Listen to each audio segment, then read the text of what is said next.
Aloha and welcome to another episode of Question of the Week, a ministry brought to you by the Honolulu Christian Church and Evidence and Answers. So if you're in the Honolulu area, I encourage you to stop by on a Sunday and come visit us here at the Honolulu Christian Church, or go to my website at evidenceandanswers.org and read many articles we have there on topics of science, faith, religion, ethics, philosophy, theology, and a whole lot more. Fantastic website there. You can listen to over 500 radio shows that we have recorded and are on there, and it's just a great resource for you. So stop by Honolulu Christian Church or stop by our website there at Evidence and Answers. Well, our question for this week deals with truth. What is truth? Is truth relative or is it absolute? And today there are two competing definitions regarding truth today. Is truth absolute or relative? Now, Christianity is built on the foundation that truth is absolute, while the culture teaches that truth is relative. And the majority in the culture adhere to the ideology we call relativism, or that truth is relative. Now, let me first begin by defining the two terms absolute truth and relative truth. Absolute truth means that something is true at all times and in all places. It is something that is always true no matter what the circumstances may be, whether the majority of people believe it or not. Regardless, it's true. It is a fact that cannot be changed. For example, a triangle has three sides. That was true 1,000 years ago, and it's true today, and it's going to be true from here on out. 2 plus 2 equals 4. That's true in Africa. That's true in China. That's true in the United States. That's true around the world. Or, there are no married bachelors. Well, that's truth statement. That's universal. All right, it's true around the world. It was true 100 years ago, and it's true today. Right? So these are statements that are all true by definition. So absolute truth is truth that is true for all people in all places at all times. Now, the classic definition of truth is this: truth is what corresponds to reality. All right, truth matches the facts. Okay? So if the statement God exists is true, then it's true for all time and it's true for everyone. Even if people reject the idea or say, I don't believe in God, if it's true, then it's true whether people want to believe it or not. Well, what about truth that is relative or relativism? Well, relativism is the belief that absolute truth does not exist. Only truths that a particular individual or culture happen to believe. So, relativism says truth is true for some people, but not all people. True in some places, but not all places. True at some times, but not at all times. Truth, in other words, is what I perceive it to be. And if truth is relative, then the statement God exists gets the response, well, that may be true for you, but not for me. Right? You hear that often. True for you, but not for me. Now, let's talk about the nature of relativism, okay, or truth that is relative. This ideology of relativism is built on the worldview of naturalism, that God does not exist. All right? And if God does not exist, then truth originates with man, not with God.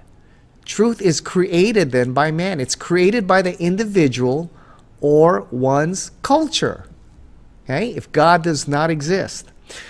So if God does not exist, the relativists may have a case here. All right? Truth is a matter of perspective, and each culture or individual defines for themselves what truth is. And each culture or each individual will define truth differently according to their background or their perspective. And since each person's perception is different, no one is all-knowing, all-seeing, perfect in knowledge, then we come to the conclusion that no one can have the truth. All right? Truth then is invented. It's invented by individuals and it's invented by cultures. Therefore, the relativist concludes there's no such thing as absolute, universal, or objective truth.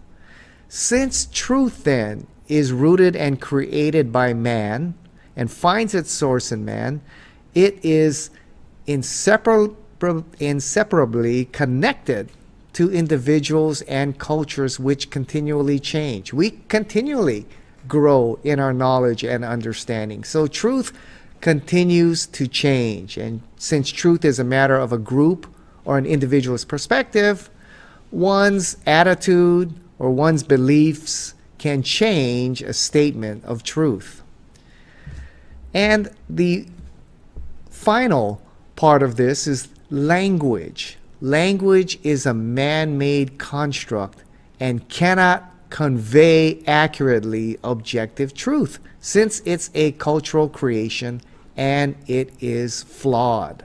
All right, so that's the basic premise of relativism, or those who teach that truth is relative.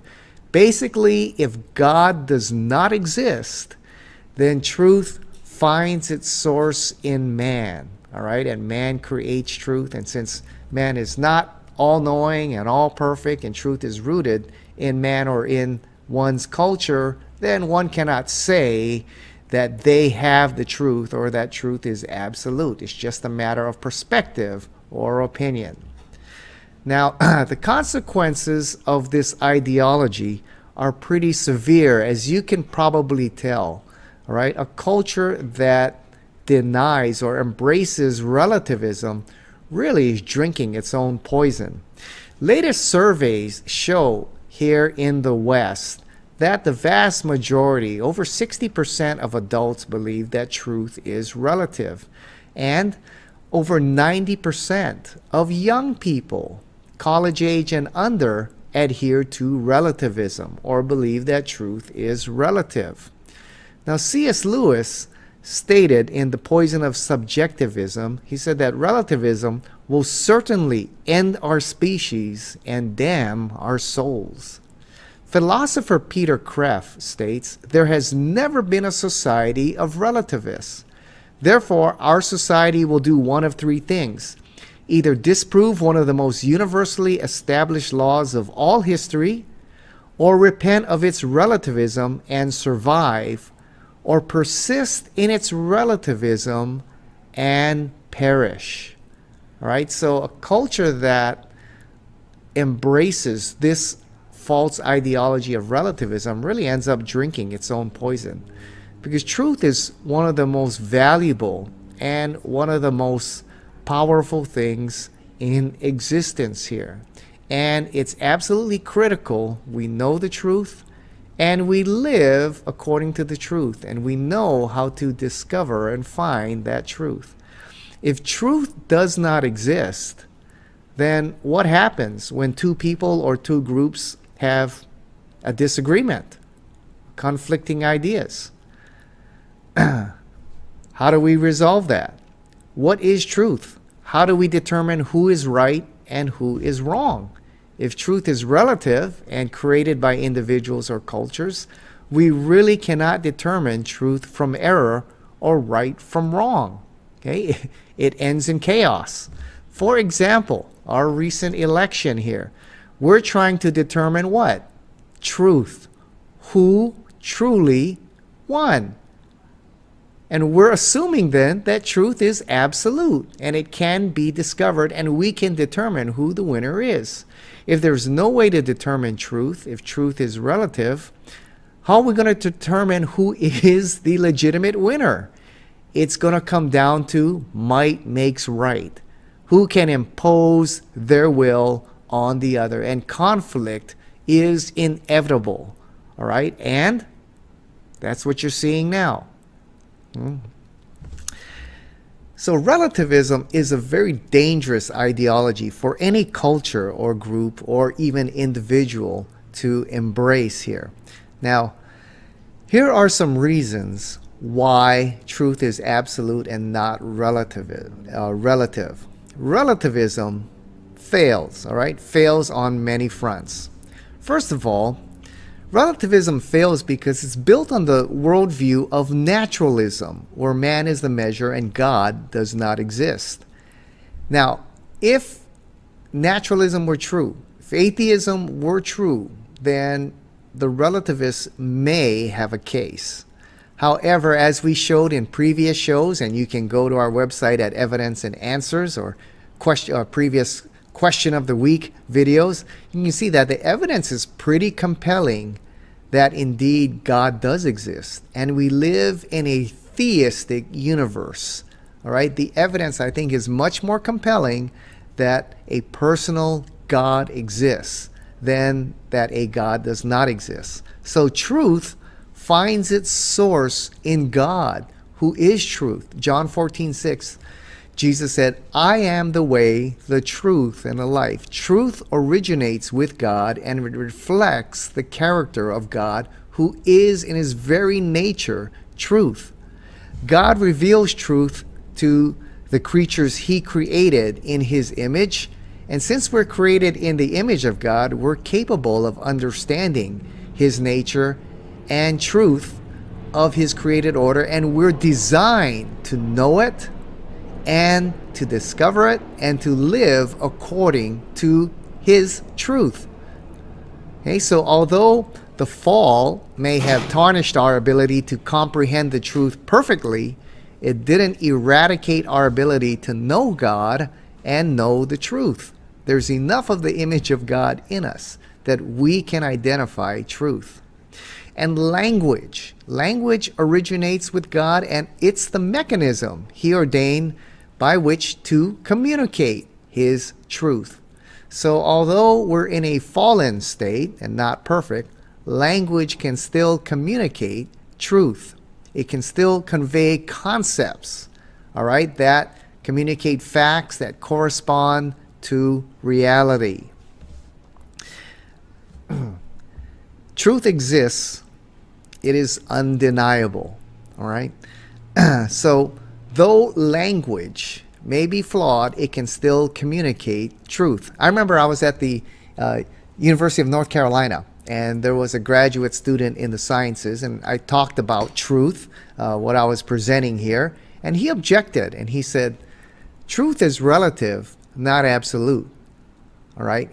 And he said, language is flawed, and language cannot communicate truth. And he said, what do you mean by father? You know, I mean, what do you mean by that? You know, someone might think of an alcoholic. Some might think of a wife beater. Some might think of a loving dad. Well, what do you mean by father? You see, language cannot communicate truth. And I paused for a moment and I said, let me repeat that to you. Language cannot communicate truth. And he said, yes, that's what I said. Language cannot communicate truth. I said, let me repeat that for you again. Language cannot communicate truth. He said, that's what I said. Language cannot communicate truth. I said, I'm going to repeat it one more time. Language cannot communicate truth. He said, yes, that's what I said. And I said, is that a true statement you just made? And he paused for a second. And I said, and did you just use language to communicate a concept that is true?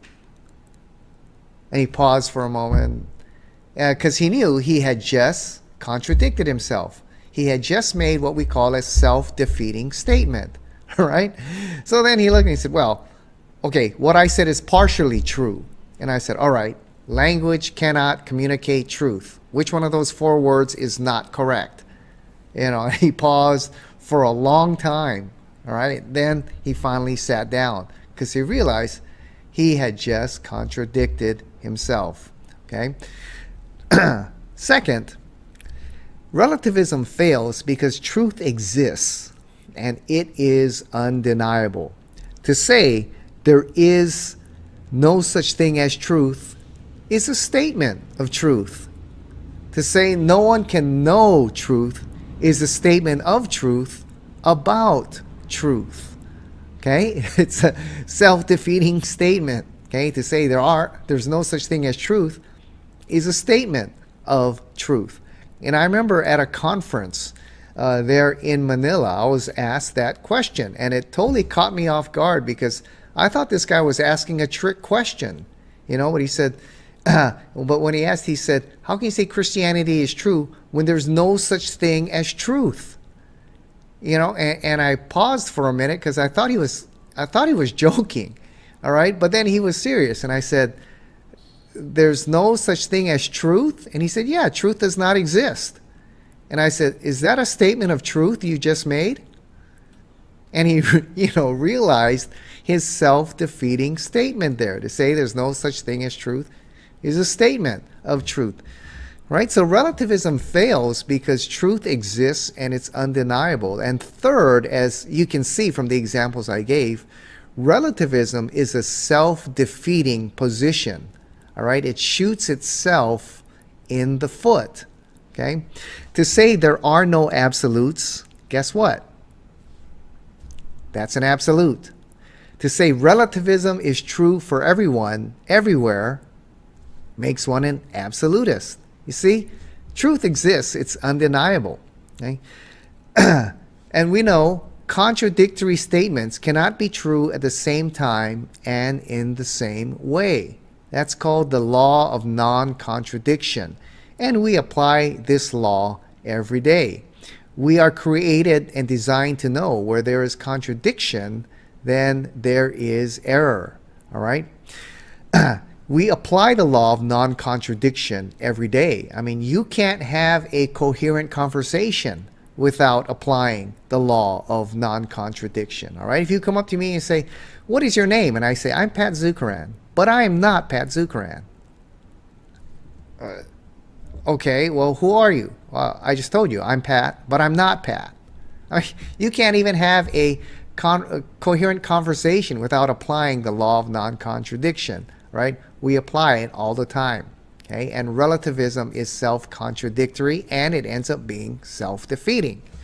And it fails the test of practice, all right? In other words, it's not livable. No one can live as a relativist, and no one does. All right? They cannot even live out their own premise. I mean, we acknowledge absolute truth every day. All right? When you go to the cashier and you hand him a $20, and he says it's $5, and you hand him a $20 bill, you're expecting what? That he would know the truth, and you would know the truth, and you'd get the exact change, $15 back. If he gives you $10, or if he gives you $5 in change, there's going to be a problem there. All right? We acknowledge absolute truth every day. Okay? When you go to the pharmacist, you better hope he believes that truth, is absolute. Okay? When you look at your bank statement, you better hope your accountant and the teller there at the bank believes that truth is absolute. We acknowledge right and wrong every day. I remember talking to a young man and woman here, and we were talking about right and wrong, and they said, well, it's all relative, okay? It's all relative. Homosexuality may be wrong for you, but it's right for me, all right? Polygamy may be wrong for you, but right for me. It's just a matter of opinion, all right? But I asked them, where were they going?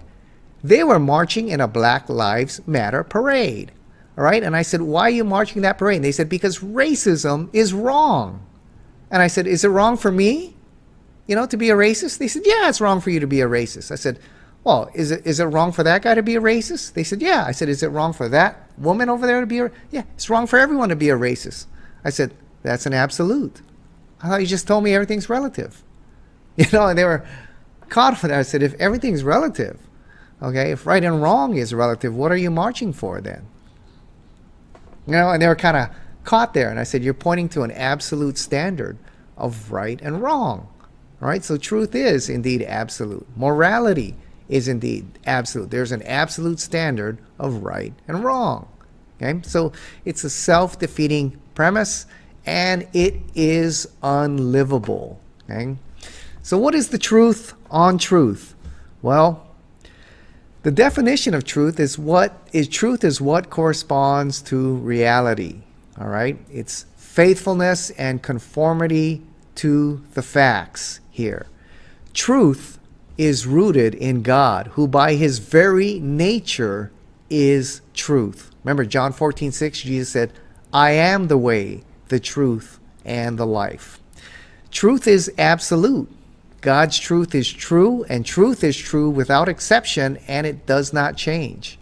Beliefs change, but truth itself does not change. Truth is universal. It applies to all people in all countries and in all cultures. Truth is unchanging. It can be conveyed across time. Okay? Isaiah 40 verse 8 says, the grass withers and the flower falls, but the word of God endures forever. Since truth is rooted in God and God is eternal, truth is part of the very fabric, character of God, then his truth is eternal. Truth is knowable. God is the source of truth. He is the source of objective truth about himself and his creation. And God's truth exists independent of anyone's perception, bias, or feelings. Okay? Truth is narrow and exclusive because truth excludes its opposite. Right? Remember the law of non-contradiction. Opposites cannot be true at the same time and in the same way. Right? That's the nature of truth. Truth is narrow and exclusive. If God exists, then the premise God does not exist cannot be true. All right? If in 2021 Pat Zukeran is alive, right, then I cannot be dead. Okay? 2 plus 2 equals 4. And only 4. Not 8, not 10, not 20, not whatever I want it to be. All right? A triangle only has 3 sides. Oh, how narrow-minded, how exclusive. Well, that's the nature of truth. Okay? When you go to your pharmacist, you better expect, and you better hope he has a narrow view of truth. Okay? When you give him the prescription, all right, he better get it right on the dot.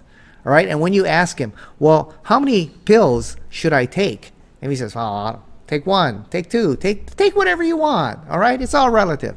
You'd go find another pharmacist immediately. All right? If you go to your accountant, you better hope he has a narrow and absolute view of truth. All right? If you say, well, how much taxes do I owe this year? He better know the exact amount you made and how much you owe. All right? If he says, well, we don't really know how much you made. It's all relative. You owe $10,000, maybe $20,000. Well, maybe you get money back. Well, who cares, right? You would immediately find another accountant. Okay? Truth by its nature is absolute, it's objective, it's narrow, and it's exclusive. That's the nature of truth. So truth is absolute. Truth is not relative. Well, let's end with this. A question here. It says, how can I share with my friends that truth is absolute and not relative, since most of them reject the idea of absolute truth? Well, one of the best ways, we've kind of been showing it here in this presentation. My professor, Dr. Norman Geisler, called this the Roadrunner technique. Okay, the Roadrunner technique, where the Roadrunner, the coyote is chasing the Roadrunner, and he's running as fast as he can to catch the Roadrunner, and suddenly the Roadrunner comes to the edge of a cliff and stops, and the coyote runs, and he goes right off the edge of the cliff, and his legs are still moving, but then he realizes there's nothing under him, and he goes right down.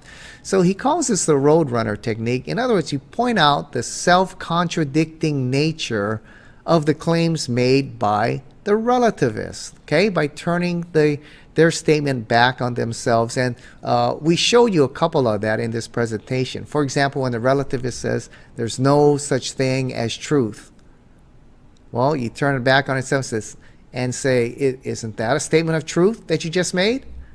When a relativist says there's no such thing as there are no absolutes.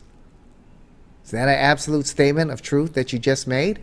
Okay, so you turn that example back on itself. It's one of the most effective techniques that's out there. You just show the self-contradictory nature of the relativist position. I remember I was at a university in Chicago, and a student named Gordon, after my presentation, stood up angrily and pointed at me, and he says, I disagree with everything you say because there is no such thing as truth. Everything is relative. There's no such thing as absolute truth. And I paused for a minute and I said, okay, there's no such thing as truth. He said, yes, that's what I just said. There's no such thing as truth.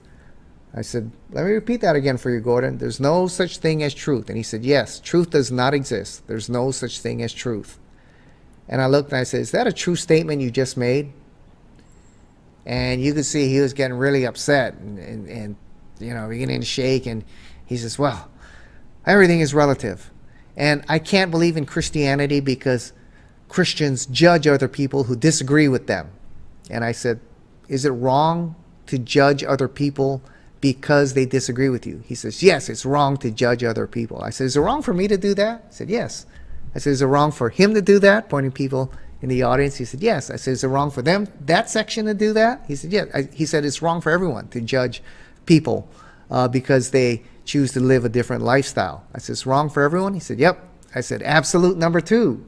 We went from no absolutes to now we got 2.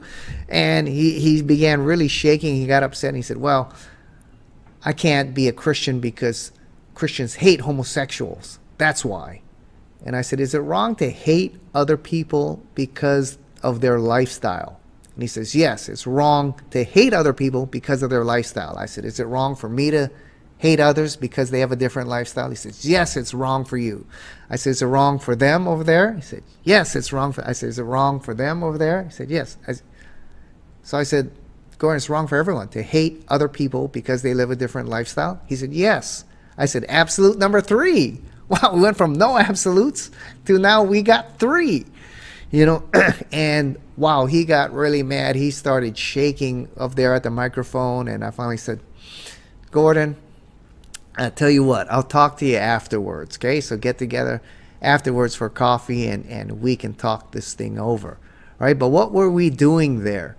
Well, we were turning his sentence back upon itself, showing the contradictory nature of his relativist claims, okay? And that's one of the best ways in dealing with relativists, all right, is to turn their relative statement back upon themselves and show it how it's a self-defeating statement.